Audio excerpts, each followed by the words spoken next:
Ես ողջունում եմ գործարար ալիքին միացած մեր ռադիոլսողներին եւ դիտողներին։ Դուք միացել եք 106.5 հաճախականությանը։ Ես Գայա Ասոյանն եմ, եթերում դիվանագետ Արա Պապյանի հեղինակային Modus Vivendi հաղորդումն է։ Ողջույն, պարոն Պապյան։ Բարև ձեզ։ Վերջին օրությունները Հունգարիայում ընտրություններն են, ընդդիմադիրը հաղթեց եւ իշխող կուսակցությունը դեռ պաշտոնական թվեր չէր ապարակվելուց առաջ շնորհավորեց եւ ընդունեց իր պարտությունը։ Եվ երիտասարդները հիմա նույնիսկ արդեն տոնում են այս հաղթանակը եւ գոչում են ռուսներ գնացեք տուն։ Սա ինչպես կանդրադառնա Հունգարիա-Ռուսաստան հարաբերությունների վրա այս ընտրությունները, երբ որ Օրբանն արդեն հեռացավ։ Այդ երկկողմ հարաբերությունների վրա ռուսական տեսակետից վատ կանդրադառնա, որովհետեւ Հունգարիան այն միջոցներ, գործիքներ, որով Պուտինին, հենց անձամբ Պուտինին հաջողվում էր փակել որոշ ծրագրերի իրականացում, այսինքն վետո էր դնում, համաձայնություն չէր տալիս, լինի դա կապված Ուկրաինայի հետ, Ուկրաինային փող հատկացնելու, զենք հատկացնելու առումով, որտեղ հիշեցնեմ ձեզ, որ այդ երկու կարևոր կառույցներում Եվրոմիություն եւ ՆԱՏՕ որոշումները կոնսենսուսով, այսինքն բոլորի համաձայնությամբ։ Այո, եթե մի օքի վետո է դնում արդեն։ Մի օքի վետո է եւ Հունգարիան պարբերաբար դա անում էր։ Օրբանն է դրա ոնց որ ասած ղեկավարն էր ամբողջի եւ շատ հետաքրքիր այս նոր չէ, այսինքն հաղթած կուսակցության, նոր իշխանության կուսակցության ղեկավարը դա նախկին Օրբանի կուսակցության անդամներից էր, ինքը տարիներ առաջ դուրս եկավ, հենց այդ հիասթափվեց, գնաց եւ ղեկավարեց եւ այդ ուժը տեսա կարծեմ անունով կամաց սովորեն կանոնները դեռ այս ամբողջը նորա կարողացավ հաղթել։ Սա ի՞նչ է նշանակում։ Սա նշանակում է, որ Եվրոմիությունը ավելի միասնական կլինի եւ կարծում եմ այդտեղ այդ դերակատարություն դա ունեցել է այդ գործոնը, այսինքն մի մասով ռուսների հետ հարաբերությունները ավելի կխաթարվեն, մյուսը Եվրոմիությունում ավելի ինտեգրումը կլինի։ Մենք հայերիս համար սա կարևոր է այն առումով, որ մեկը ինչքան միասնական լինի Եվրոպան, այնքան լավ է։ Մյուսը Օրբանի իշխանությունները եւ անձամբ Օրբանները իշենք, որ 4.5 միլիոն 4.5 միլիարդ կարծեմ դոլար վարկի դիմաց, դա վարկ էր, իսկ դա լավ էր, ադրբեջանական վարկի դիմաց ըստ էության ազատ արձակեց Սաֆարովին եւ մնացած արդեն ամբողջ պատմությունը գիտենք, լավ էլ գիտեր, որ թեև թուղթ է ներկայացնում Ադրբեջանը, որ իբր թե պիտի շարունակի իր անազատության մեջ գտնվելը, բայց բաց թողեց։ Սա էլ նաեւ իդեպ ուշադրություն ուզում եմ հրավիրել բոլորի, ովքեր որ հավատում են, որ կարելի է թղթով Ադրբեջանի հետ մի պայմանավորվածության գալ, որ դա հնարավոր չի։ Այսինքն մենք բազմաթիվ անգամներ դրա ականատես ենք եղել, անգամ իրանք ձևականորեն հավատարին չմնացին իրենց պետական պարտավորության, իրենք կարող էին, չէ, ընդունել անձայն, տանել բանդ, անձայն ոնց որ ասած 5 օր հետո բաց թողեին, հետո կես տարի հետո ինչ որ ներում շնորհեին, մեծ ներումով, այսինքն համաներումով բաց թողեին։ Չէ, բայց իրանք արեցին ցուցադրաբար եւ հակառակը, որտեվ այն ուղերձը, որ պիտի ուղղեր բոլորին, հետեւյալն էր, որ դուք կարող եք հայերին կացնահարել, կարող եք մորթել եւ ձեր մեր պետությունը ձեզ տեր կկանգնի, չի թողի ոնց որ ասած դուժեք ընդհակառակը կոչումներ կտա փող, բնակարան, պատիվ եւ այլն։ Սա շատ վտանգավոր երևույթ է ընդհանրապես եւ ցավոք սրտի մենք դա տեսնում ենք խորանում է Ադրբեջանի ներսում այդ հակահայ քաղաքականությունը, որը հենց դպրոցներում էլ ներդրված է։ Մյուս խնդիրը, որ կապված է Օրբանի չընտրվելու հետ, դա հենց ՆԱՏՕ-ի հարցն է, նույն ձևի ՆԱՏՕ-ում էր ինքը խնդիրներ առաջացնում։ Բայց այստեղ ՆԱՏՕ-ն մեկ այլ լուրջ երկընտրանքի արժեվա կանգնած, դա արդեն ամերիկյան կողմի, այո, Թրամփի բան եւ շատերը հայ մեկնաբաններ կա, դա դիտարկում են որպես բացասական, այ որ վաղը կարող է ՆԱՏՕ-ն քանդվի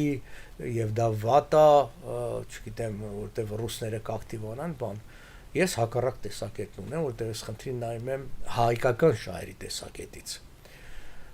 Քիչ հավանական եմ թեև համարում, որ կարող է ՆԱՏՕ-ն կազմալուծվի, բայց կարող է եւ ցանկալի է, ինչու է ցանկալի, որտեվ ՆԱՏՕ-ն վերակազմավորման խնդիր ունի, այսինքն ՆԱՏՕ-ի լուծարումը բերելու է նրան, որ Եվրոպան վերակազմավորելու է մեկ այլ պաշտպանական բանի բլոկ է ստեղծելու։ Եվ այդտեղ գուցե լինեն երկրներ, որոնք գործում են իշա Հայաստանի։ Չէ, գուցե չլինեն երկրներ, որ մեր դեմ են գործում, առաջինը Թուրքիան չի լինի հաստատ։ Իսկ եվրոպական պաշտպանական կառույցի մեջ հաստատ Թուրքիան չի լինի։ Իր Թուրքիայի հզորացումը պայմանավորված էր ՆԱՏՕ-ի անդամակցությամբ, հսկայական օգնություն, սա։ Մյուսը եվրոպական այդ կառույցի պարագային, որտեղ արդեն Հունգարիան վետո դնող չի, Թուրքիան չկա, նույն Հայաստանն ու Վրաստանը հնարավոր է, որպես եվրոպական երկրներ կամ եվրոպական ժառանգության երկրներ, նաև այդ համակարգի մեջ մտնել, օրինակ մեր ազգային ժողովրդական կուսակցության ծրագրի մեջ հստակ գրած է նաև նախընտրական, որ Հայաստանը իր անվտանգությունը պիտի կերտի նոր ձևավորող պաշտպանական համակարգերում, որովհետև պիտի հստակ լինի։ Այո, մենք գիտակից ենք, կողմնակից ենք, որ մենք պիտի ստեղծենք մեր ուժեղ բանակը ներքին պաշտպանության այդ ամբողջ մասին, բայց այսօր որևէ երկիր մեկուսի չի գործում, այսինքն դուք դնես համակարգի մեջ, այդ համակարգի մեջ ինտեգրելու հնարավորություն մենք ունենանք։ Իսկ ինչի է այս ամբողջը գնում ՆԱՏՕ-ի վերակազմավորման, դուրս թողելու Թուրքիայի բան, որտեղ միջին արևելքը պատրաստվում է մեծ պատերազմի, որտեղ կողմերից մեկը լինելու է Թուրքիան։ Եվ այդ երկրները եւ Ամերիկան չի ուզում հայտնվի այն վիճակի մեջ, որ գործող 1945 թվականի Վաշինգտոնյան պայմանագրի 5-րդ հոդվածի հիման վրա պաշտպանի եւ ներկանգնի Թուրքիային, ընդհակառակը, որտեղ Միացյալ Նահանգները լինելու են հակառակ կողմում, կլինեն Թուրքիայի դեմ, բայց դա արդեն ուրիշ թեմա է, հետո ուրիշ առիթով։ Վերադառնանք Հունգարիային, Օրբանի օրոք Հունգարիան ԵՄ-ում կարծես թե Ռուսաստանի շահերի ոչ պաշտոնական ներկայացուցիչներ, եւ քանի որ հիմա արդեն ամեն ինչ փոխվեց, հավանաբար այս ուղղությունն էլ կփոխվի։ Ուկրաինական ճակատի վրա սա ինչպես կանդրադառնա։ Ես մի հպանցիկ անդրադարձա, որ այն բոլոր օգնությունները, որ բարձրացվում էր Եվրոմիության կողմից, այլևս չեն խոչընդոտվի եւ հեշտությամբ կանցնեն։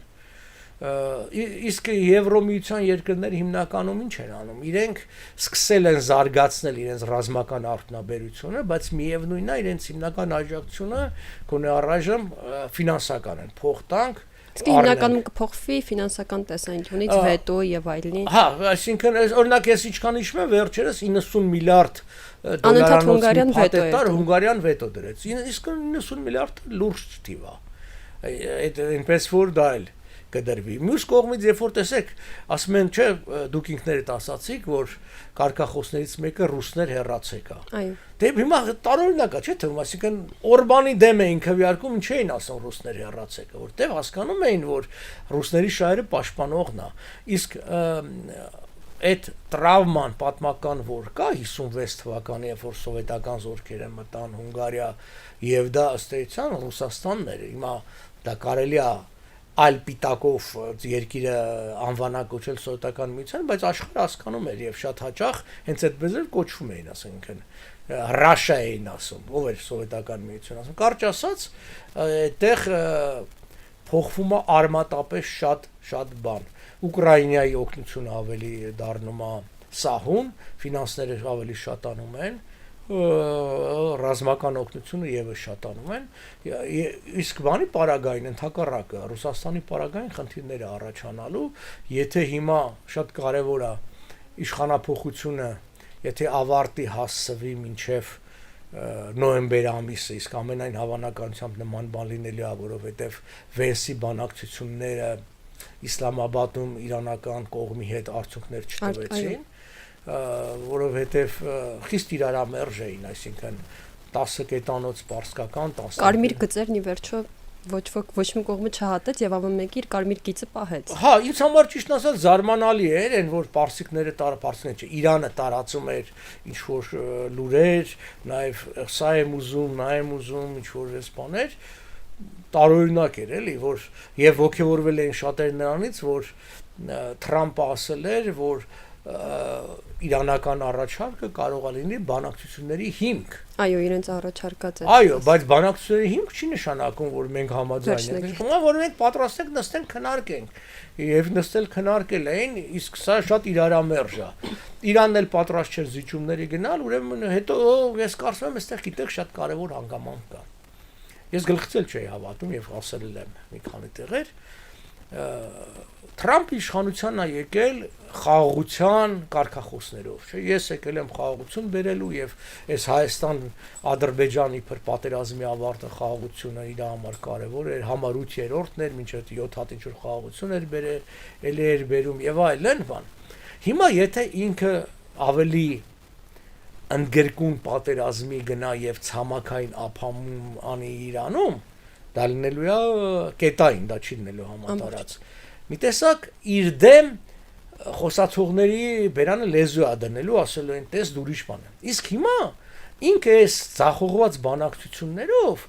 արդարացում ունի ասելու համար, որ տեսեք մենք ամեն ինչ փորձեցինք, մենք գնացինք անգամ ընդունեցինք որպես հիմք իրանց այդ բաները, բայց տեսեք մարդիկ ասում ենք հրաժարվեք ձեր ատոմային ծրագրից, չեն հրաժարվում, մյուսից դե Հիմա Թրամփը նույնիսկ փորձում է սկսել Հորմուզի նեղուցում հետականազերծման process-ներ եւ այլն։ Արդյոք սրանով Թրամփը կրկին վերադառնում է մտքին հարցերը պատերազմի միջոցով լուծելուն։ Այո, ինքը միշտ էլ այդ մտքին է եղել։ Ինքը ես այստեղ եթե նախկին հաղորդումներս ասել եմ, Թրամփը ճար չունի, նա չի կարող նահանջել, որովհետև եթե մինչև նոյեմբեր իշխանափոխություն չիրականացրեց Իրանում, ապա հզոր հրեական համայնքը եւ հզոր իրանական համայնքը Միացյալ Նահանգներում, իսկ յուրաքանչյուրը մի քանի միլիոն մարդ է, բացի մի քանի միլիոնից, շատ ազդեցիկ են իր դեմ է քվեարկելու, հանրապետականների դեմ է քվեարկելու խորհրդարանական ընտրությունների ժամանակ, որ լինելու է, այդտեղ գիտեք Միացյալ Նահանգներում, այսպես է 1/3 սենատն է վերընտրվելու եւ ամբողջ ներկայացուցիչների պալատը, որտեղ գրեթե ուժերը հավասար են, 1-2 ձայնի տարբերությամբ է։ Հետևաբար այդ համայնքները կարող են վճռորոշ լինեն։ Իսկ եթե իշխանափոխություն չեղավ, այդ երկուսը հանրապետականների դեմ են լինելու, հрьяաներն ու իրանցիները։ Դրա համար ինքը հանուն իր կուսակցության հաղթանակի, ինքը այդ ամբողջը պիտի անի։ Ես այստեղ ուրիշ նախադասություն եմ ուզում անեմ, որը շատ սխալ պատկերացումներ կա, շատերն ասում են, այդ Ամերիկայում էլ է, բնականաբար, ամերիկյան ընդդիմությունն էլ ինչպես ամեն ընդդիմություն ամեն ինչ օգտագործում է իշխանությանը մեղադրելու համար։ Ասում են հետեւյալը, որ Ամերիկան միջին արևելքում սպասարկում է Իսրայելի շահերը, լրիվ հակառակն է։ Այդ Ամերիկան օգտագործում է Իսրայելին եւ Իսրայելի հնարավորությունները իր շահերի համար եւ իր գերիշխանությունը միջին արևելքում հաստատելու համար։ Այսինքն Իսրայելը գործիք է Ամերիկայի ձեռքին։ Ուրիշ բան, որ Իսրայելը պատրաստական գործիք է, որտեղ իր շահերին եւս սա համապատասխանում է, որովհետեւ Իրանը սպառնում է ոչնչացնել Իսրայելը։ Հիմա այստեղ էլի հարց է գալիս, որի մասին էլի անդադ խոսում է։ Իսկ հարցը այստեղ է, որ սխալ է տրվում, իսկ Իրանի հաղթանակն ամ հայերիս համար լավ, թե Ամերիկայի։ Այստեղ հարցը սխալ է դա։ Իրանի հաղթանակ նշանակում է իշխանափոխություն Իրանում, որովհետև դա Իրանի հաղթանակ է, դա Իրանի ժողովրդի հաղթանակ է։ Դա վարչախմբի հարց հետևյալ տրվի։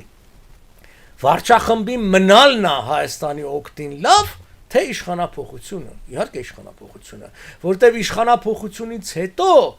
Ադրբեջանը դադարում է լինել ստրատեգիական կարևորություն ներկայացնող Ամերիկայի համար եւ հատկապես Իսրայելի համար 1, Ադրբեջանը դադարում է լինել թիվ 1 մատակարարը նավթի Իսրայելին, որտեվ ավելի էժան ինքը արդեն սկսում է Իրանից առնել, հետևաբար զենքի գնումներն էլ էապես կրճատվում է։ Իրանը դառնում է դաշնակից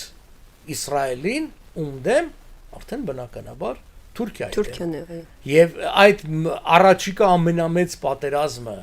որը ըստ բնականաբար դե հրեական այնտեղ շատ Տալմուդ, այդպես բաներով հավատացյալներ կա,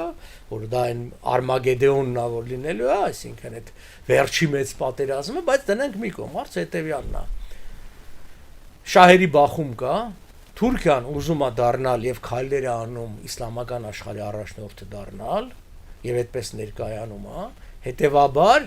շահերը բախում է Իսրայելի հետ։ Իսրայելն էլ արդեն հանդես է գալիս որպես միջին արևելքում արևմուտքի շահերի գործադրման հիմնական գործիք։ Եվ մենք տեսնում ենք համարյա օրը մեջ Էրդողանն է հակա իսրայելական հայտարարություններ անում, շաբաթը մեկ էլ Իսրայելում են հակաթուրքական անում այն բանը։ Դե համար շատ արագացված տեմպերով պետքա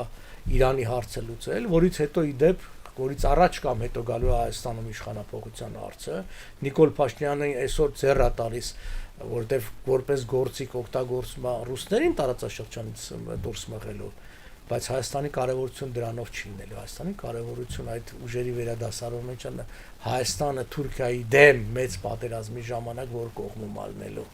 Թուրքիայի կողմում, թե Թուրքիայի դեմ։ Այն ուժերը, որոնք այսօր ինտեգրում են Հայաստանը ադրբեջանա-թուրքական, այսպես ասած այդ երկվության մեջ, նրանք ուրեմն Հայաստանը տանում են, որպեսզի թիրախ դարձնեն հաջորդ պատերազմում ինքը Թուրքիայի կողմից, բայց թիրախ Իսրայելի եւ Միացյալ Նահանգների համար։ Հետևաբար Հայաստանում չպիտի լինի պրոթուրքական իշխանություն։ Հայաստանում այդ պրոռուսական ոչ ոք դա երրորդական խնդիր է գլոբալ աշխարհակահաղական առումով։ Հայաստանի կարևորություն դրա մեջ չի։ Ռուսաստանը ինքը թուլացող երկիր Հայաստանում չի կարող լինի պրոռուսական իշխանություն, հասկանում եք։ Չկա աշխարհի պատմության մեջ մի երևույթ, որ թուլացող կայսրությունը կարողանա երկար ժամանակ իր գաղութի վրա վերահսկողությունը պահել։ Ընդհակառակը, այդ նահանջը շարունակվելու է։ Խնդիրը հետևյալն է։ Նահանջող Ռուսաստանի փոխարեն մենք ում ենք լցնում, թեկուզև կարճաժամկետ առումով Թուրքիայով, թե արևմուտքով։ Իսկ հետո արդեն մենք ոնց որ անգամ Հայաստանի ինքնիշխանությունը այնքան հզոր կլինի, որտեղ արդեն հզոր Հայաստանը, ինքնիշխան Հայաստանը կբխի մեծ ուժերի շահերից։ Այո։ Իսկ ԱՄՆ-Իրան բանակցությունների ընթացքում, քանի որ պատերազմի եռակողմ է ԱՄՆ-Իրան-Իսրայել, ինչու Իսրայելը չկար բանակցությունների սեղանի շուրջ։ Որովհետև Լիբանանի հետ կապված հարց կա, իրանական կողմի պահանջներից մեկը որ Լիբանանի հրթիռակոծությունները դադարեցնի Իսրայելը ռմբակոծում հրետականը, Իսրայելն ասում էր, չէ, ոնց որ քանի որ այդ Լիբանանի հարցը չի քննարկվել կամ քննարկվել է, ես դեմ եմ եղել, ինքը դեմ է եղել, չեք համաձայնվել, ես իմ գործը շարունակելու եմ։ Դրա համար էլ ոնց որ ասած ոչ Իրանին, ոչ Իսրայելին ձեռ չէր գա տալիս Իսրայելի մասնակցությունը այդ բանակցություններին, որովհետև Իսրայելի պարագային ինքն ուրեմն պիտի համաձայններ հարավային Լիբանանը չօկուպացնելուց ինքը գնում է, կարծեմ Լիտիանիա կոչվում այդ գետը, մինչև այդ գետը գրավելու եւ օկուպացնելու հարցը, իսկ Իրանն էլ բնականաբար պիտի փորձի պաշտպանել շիաներին, իստեղ հիմնականում բնակչությունը եւ Հեզբոլահին, որտեվ վերադառնանք էլի հաջորդ մեծ պատերազմը որ լինելու է Թուրքիայի եւ Իսրայելի միջև, հիմնականում լինելու է Սիրիայի տարածքում։ Առաջի բախումները սկսելու են Սիրիա, որտեղ փոքր բախումներ կա, դրա համար հիմա այդտեղ դիրքավորում է գնում, դա Լիբանանն է, դա դրուզների խնդիրն է։ Ես այստեղ ուզում եմ հիշեցնել մեր ունկնդիրներին, շատերը երևի կամ չգիտեն էլ, որ Սիրիա պետությունը ստեղծվել է ենթամանդատային Սիրիա տարածքում։ Իսկ ենթամանդատային Սիրիա տարածքը, որը Ֆրանսիայի մանդատն էր ազգերի լիգայի կողմից տրված, ուներ 5 բաղադրիչ, որոնցից մեկը Լիբանանն էր, որը դարձավ առանձին պետություն, եւ 4-ը միավորվեցին եւ դարավ Սիրիա պետություն, որոնցից մեկը 4-ից մեկը դրուզների պետություններ է, ծվել կոչվում էր State of Druze եւ նաեւ ասենք ալևիներին էին, այսինքն այդ բաներ։ Հիմա դրա համար երբ որ այս ամբողջ խառնակությունը սկսեց Սիրիայում, հենց խնդիրն էր, որ արդյոք Սիրիան կմնա միասնական, թե կբաժանվեն նախկին 4-ը, որը էթնոկրոնական բաժանում ուներ, այսինքն դրուզներ, ալևիներ, քրդեր, սունիներ, այդի կմնա։ Հիմա մենք տեսնում ենք, որ դե յուրե ինքը սա մնում է որպես միասնական պետություն, բայց դե ֆակտո միասնական չի, որովհետև դրուզների մասը Իսրայելն է վերահսկում, հիմա ուզում է նաև Լիբանանի մասը վերահսկի, հյուսիսային մասը, սունիների մասը վերահսկում են թուրքերը, ալևիների մասը, այդ մնացած ալևիներն են, որ խեղճերը տեղ դուժեցին, որտեղ Ասադի կողմնակիցն են, եւ քրդերը հյուսիս-արևելյան մասը, այսինքն Եփրատից հյուսիս եւ արևելք, դա այն ուժերն են, որոնց Միացյալ Նահանգները, ոնց որ ասած, աջակցում են եւ պահում են որպես հաղթաթուղթ, ինչ որտեղ դետոնատոր հետագա մեծ պատերազմի համար։ Բանակցություններից հետո Թրամփը նաև հայտարարեց, որ այնուամենայնիվ սպասում է, որ Թեհրանը կվերադառնա բանակցությունների սեղանի շուրջ եւ նաև ինչպես մենք խոսեցինք, շեշտեց կարմիր գծերը եւ այլն, բայց կարծես թե Թեհրանը այլևս չի ցանկանում։ Արդյոք Թեհրանը իրապես պատրաստ է այդ պաշտպանությանը, քան մենք կարծում ենք, իրոք ունի այդ բոլոր հնարավորությունները պաշտպանվելու, երբ այսքան դիմադրում է անգամ բանակցություններին չհամաձայնելով, բարձաբանելով, որ դավաճանվել են փաստացի դիվանագիտության մեջ։ Գիտեք, դիվանագիտությունը խորամանկ երևույթ է։ Այսինքն դա բաղադրիչներից մեկն է, այություններից մեկն է։ Շատ բաներ կա, որ դու ասում ես, դու ոչ թե ասում ես նրա համար, որպեսզի ասածդ արդյունքը ասես, որպեսզի դու ապահովես շղարշը։ Այսինքն, երբ որ ասում ես մենք հույս ունենք կվերադառնա, ասում ես, որովհետև գիտես չի վերադառնա։ Բայց դա լավ է, որ դու այդ հույսն ես հայտնել, դու լավն ես, դու ասма good guy, bad guy այդ խաղն է, լավ տղեն ես, բարին ես, լավն ես, այդ նրանք վատն են։ Ես ուզում եմ բանակցությունների գնամ, նրանք չեն գնում։ Իսկ լավ գիտեք, չէ՞ որ չեն գնա, ինչի չեն գնա, որտեղ այն պահանջները, որ Ամերիկան դրել է, ընդունելի չի Իրանի վերնախավի համար, որովհետև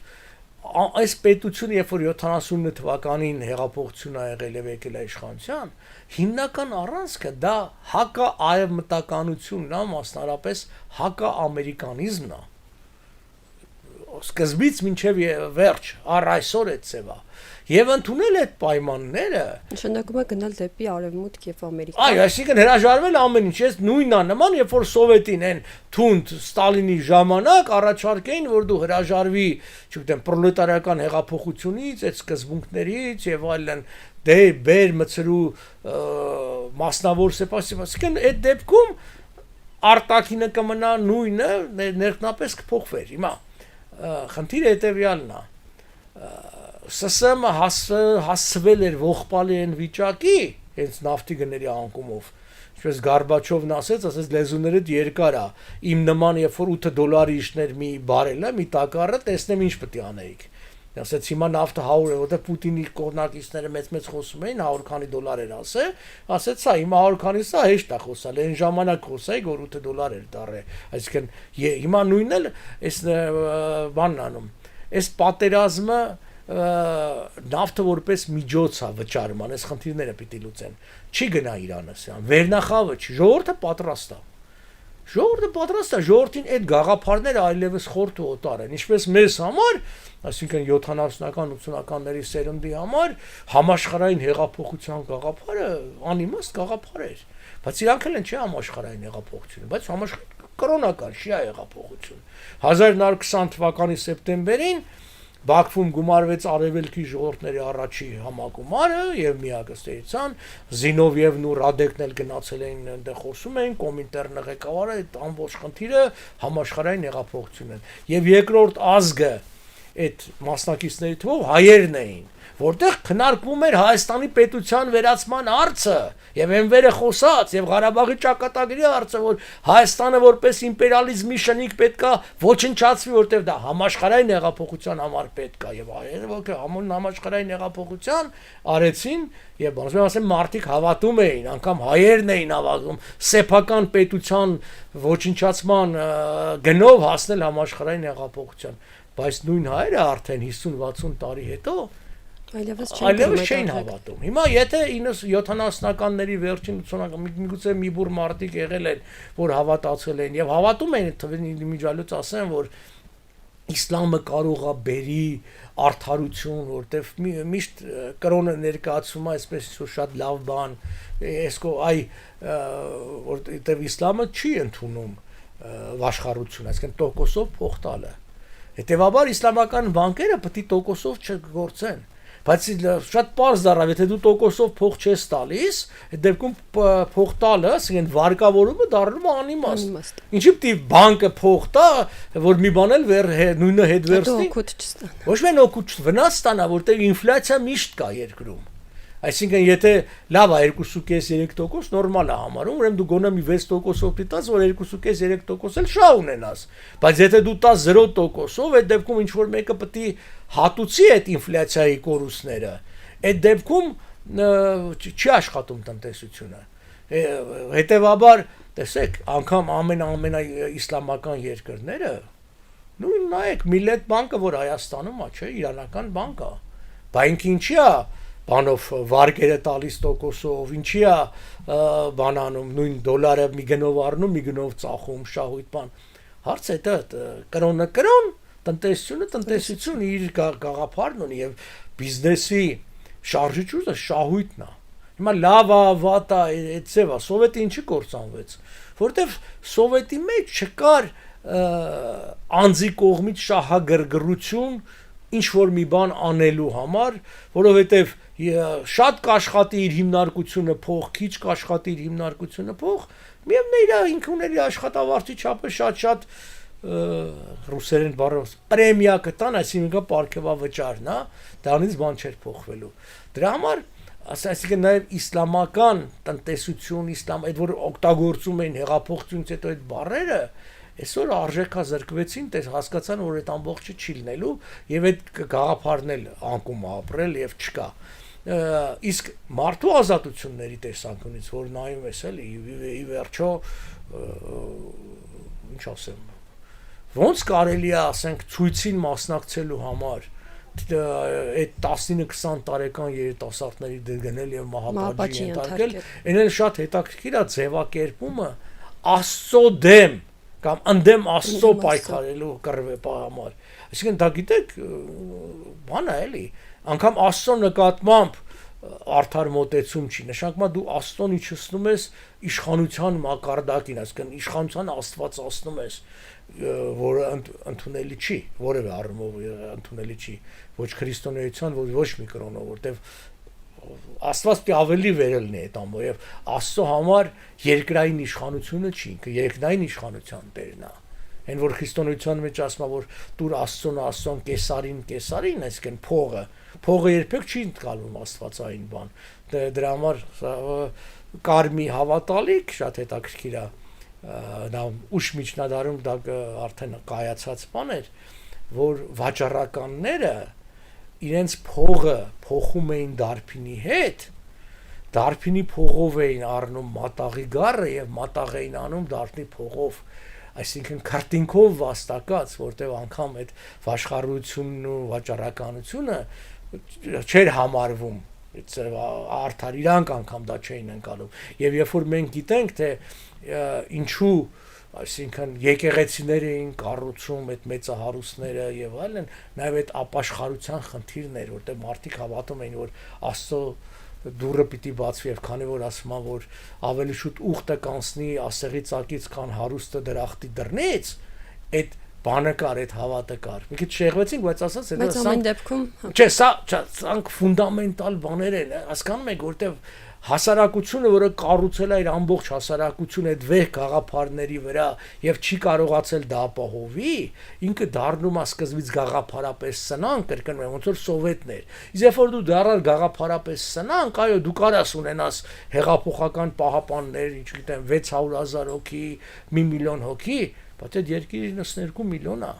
Մեծ վերջո ժողովուրդը կընդդիմանա այդ։ Հա, ժողովուրդը կընդդիմանա, ինքը ժողովուրդը այսօր ակտիվ չի ընդդիմանում, որտեղ վախում է, կոտորում են, սպանում են, բայց գոնե չի աջակցում։ Իսկ пассив ընդդիմությունը կա, մենք դա տեսնում ենք։ Շնորհակալություն, պարոն Պապյան։ Հիշեցնեմ մեր ռադիո լսողներին, որ դուք դիտում եւ լսում եք Արա Պապյանի հեղինակային հաղորդումը Modus Vivendi-ին, իսկ ես Գայա Ասոյանն եմ, կհանդիպենք։